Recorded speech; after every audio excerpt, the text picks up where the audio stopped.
Hi, I'm David Cogswell. I'm here with Wayne Howarth, the head guide at Kareiga Game Reserve in Eastern Cape, South Africa, and this is Insider Travel Report.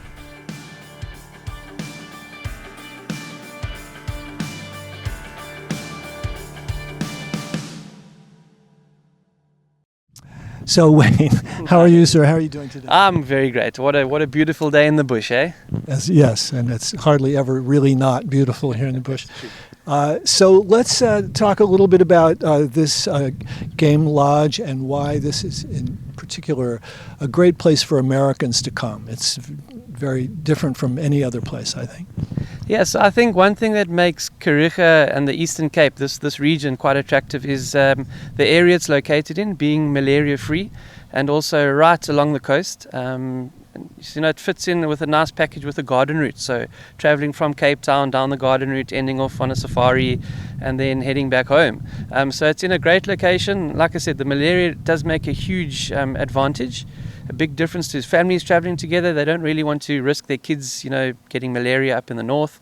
So it's a great location for that. And then something beautiful like what's behind us, these tidal rivers coming up into the property, which, we've got the safari by boat also, which is an amazing experience for the guests to get given. And yeah, it's pretty unique and cool.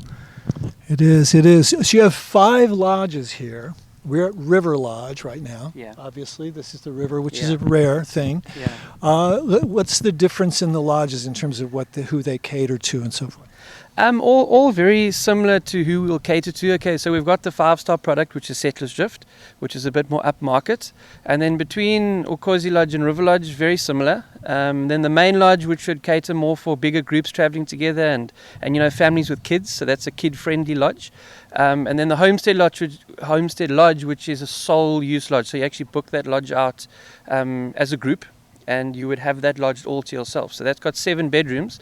It's an old farmhouse that was renovated into a lodge, which is quite unique, and it's nice for, if you want that more private side of things with not having other guests around. It's very cool. And this is a Big 5 lodge or game reserve. You have all the famous Big 5 plus, of course, many other things. Yeah. Okay.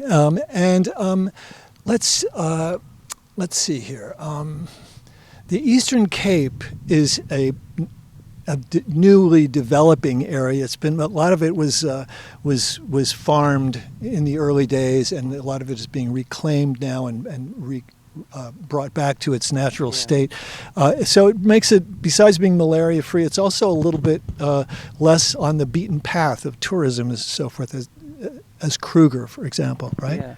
Yeah, a much newer industry. If you're looking at the game reserve safari industry, I'd say compared to Kruger, which has been going for decades. The Eastern Cape safari industry has been going for just over 30 years.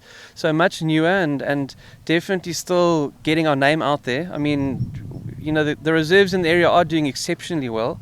Like I said, we are situated at the end of the garden route, which is a great location to be situated in.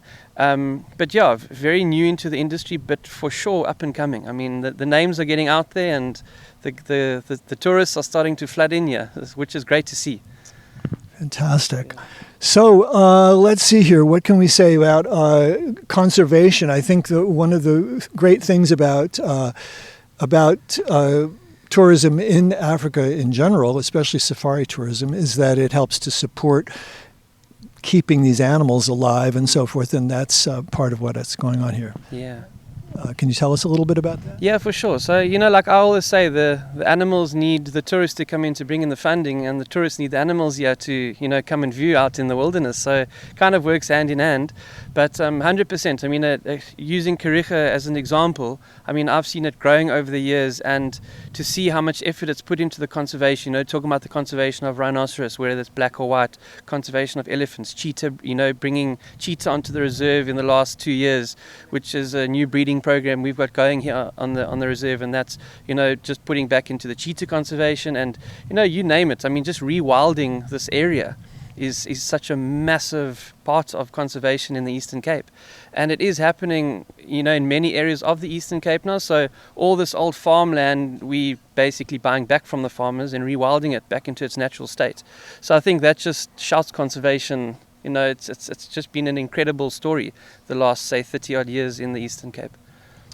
All right. Well, one thing that I'm always fascinated by, and I think a lot of people in America would be fascinated by, is how a person gets into this kind of work. It's a safari people, wilderness people all over the world really are a special type of person who he's not satisfied to be stuck in an office somewhere. How did you get into this line of work? So it's like I always say, it needs to be a passion of yours. I mean, you need to love the bush, you need to love the animals, and most of all, you need to be a people's person. I mean, generally as a guide, we're spending 6 to 8 hours every day out in the bush with tourists, with guests.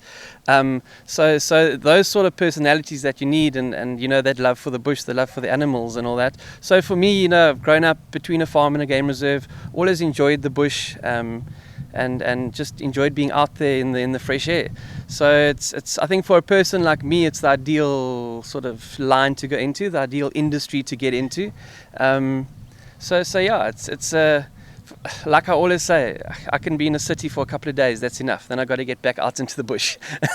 So like you said, for somebody that doesn't like the craziness and the busyness of a city and a town, this is definitely the place to be if you're looking at a more sort of relaxed, quieter lifestyle. Yeah. And some people might say, well, you're going out, just like anything else, you do the same thing every day, you're going out in the bush every day.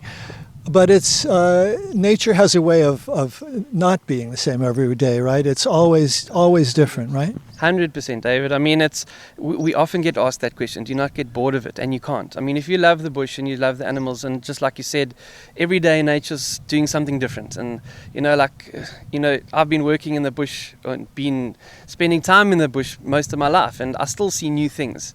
And that's one thing that'll make you never get bored of it. And also for us having to host guests from around the world every couple of days, it's also nice because it's just a new change. You're educating people that have no knowledge on things. So that also makes it interesting for us. And one thing I always say is that rewarding feeling that you get as a guide. Being able to give guests an experience of a lifetime. And to see their reactions, when you pull into a sighting with a herd of elephants and to just see their faces glowing and buzzing, it's just super special to see that. So that in its own, that the rewarding part makes the job amazing. So yeah, if you get bored of this job, it's not a job for you, that's for sure. That's for sure.